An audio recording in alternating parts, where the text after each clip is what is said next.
کے لیے سنا رہا ہوں، تمہارے لیے بھی سنا رہا ہوں۔ فرعون کی ایک باندی تھی، مسلمان ہو گئی۔ عورت تو کمزور ہوتی ہے، پھر وہ باندی ہو تو اور کمزور ہوتی ہے، اور کلمہ چھپتا نہیں ہے۔ اس کا ایمان اس کے دل میں تھا، پر وہ نکل ہی پڑا۔ خوشبو کون چھپا سکے؟ خوشبو کیسے چھپ سکتی ہے؟ اس کے ایمان کا پتہ چل گیا۔ فرعون نے اسے پکڑوایا۔ اس کی 2 بیٹیاں تھیں، ایک دودھ پیتی تھی، ایک انگلی پکڑ کے چلتی تھی۔ اس نے بڑے کڑا میں تیل ڈالا، اس کے نیچے آگ جلائی، تیل کھولنے لگا۔ اس نے دربار سجایا اور اس کے اپنی باندی کو بلایا، اس کی 2 بیٹیوں کو بلایا۔ یہ مائیں سن رہی ہیں کہ ماں اولاد کے لیے کیا کچھ کر گزرتی ہے، کیا کچھ کر گزرتی ہے۔ مامتا سے تاریخ بھری پڑی ہے، اور اللہ نے بھی جو اپنی محبت کو تشبیہ دی ہے کہ میں اپنے بندوں سے محبت کرتا ہوں، تو باپ کی محبت سے تشبیہ نہیں دی۔ اللہ نے کہا میں ماں سے 70 گنا زیادہ پیار کرتا ہوں۔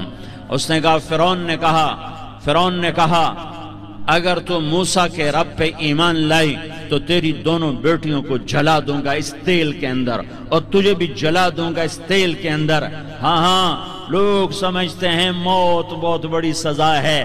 ارے جس نے اللہ کو پا لیا اس کے لیے موت تحفہ ہے۔ وہ دنیا کے دکھوں سے نجات پا گیا اور آخرت کی نعمتوں کا حقدار بن گیا۔ تو فرعون کی باندی نے کہا فرعون یہ تو میری 2 ہیں، اگر میرے پاس اور ہوتی، میرے پاس 100 ہوتی تو میں 100 بھی اللہ کے نام پہ قربان کر دیتی۔ فقض ما انت قاض، کر جو تجھے کرنا ہے۔ انہوں نے بڑی بیٹی کو پکڑا، انہوں نے کہا اماں ہائے اس ماں سے پوچھو جس کے آگے جلتا ہوا تیل اور اس کی بیٹی کو ڈالا جا رہا ہو، اور وہ اماں کہے، اور اس کا ایک بول ماں کا، ایک بول بیٹی کی جان بچا سکتا ہو۔ کلمہ کفر کہہ جا، گھر میں جا کے توبہ کر لے، معاف ہو جائے گا۔ میں قربان جاؤں۔ ایک مقام ایمان کا ایسا آتا ہے کہ قربان ہونا زیادہ محبوب ہو جاتا ہے جان بچانے سے۔ انہوں نے کہا اماں، انہوں نے کہا بیٹی صبر، اللہ کے نام پہ قربان ہو جا۔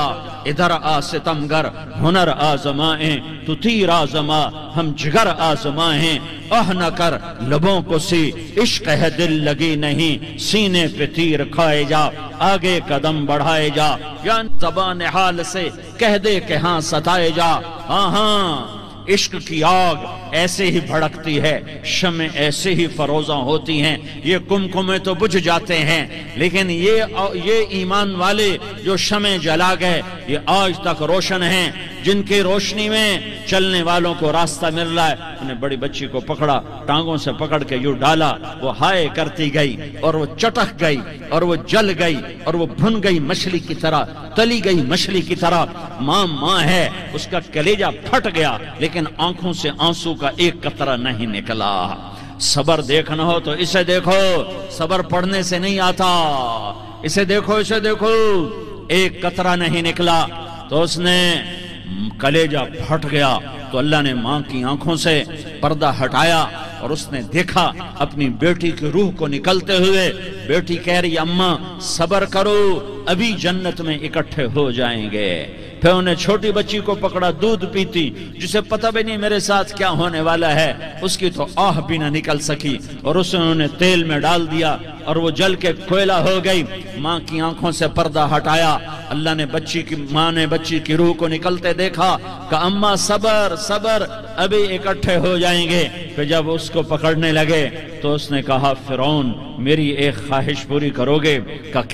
کہ جب مجھے بھی جلا دو تو مجھے اور میری بیٹی کی ہڈیاں باہر نہ پھینکنا، ہمیں کٹھے کہیں دفن کر دینا، کٹھے کہیں دبا دینا۔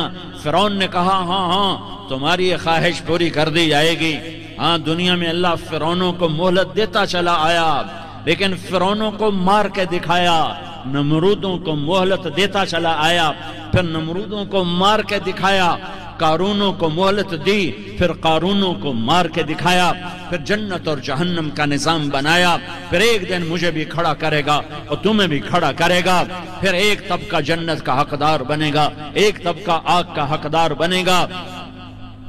پھینک دیا، جل گئی، ہڈیاں نکل آئیں، انہیں ہڈیوں کو اٹھا کر زمین میں دبا دیا، 2000 سال گزر گئے، میرا نبی دنیا میں موسیٰ علیہ السلام کے 2000 سال بعد آتے ہیں اور آپ معراج پہ چلتے ہیں۔ جب آپ بیت المقدس سے معراج کو اٹھے تو آپ کو زمین سے جنت کی خوشبو آئی، تو آپ نے ارشاد فرمایا جبریل میں جنت کی خوشبو سونگھ رہا ہوں، یہ کہاں سے آ رہی ہے؟ تو آپ نے جبریل نے عرض کی یا رسول اللہ فرعون کی باندی اپنی بیٹیوں کے ساتھ اپنی ہڈیوں کے ساتھ جس جگہ پر دفن ہے، جس دن اسے دفن کیا گیا تھا اس دن سے آج تک یہ خوشبو آ رہی ہے اور یہ قیامت تک خوشبودار رہے گا۔ یہ زمین کا ٹکڑا کہ یہاں وہ دفن ہے جس نے اللہ کے ساتھ سودا کر لیا۔ اللہ سے سودا کر لو، اللہ سے سودا کر لو۔ یہ سودا حسین نے کیا اللہ کے ساتھ، ایک سودا یزید نے کیا، اس نے خون بہایا، اس نے ظلم کیا۔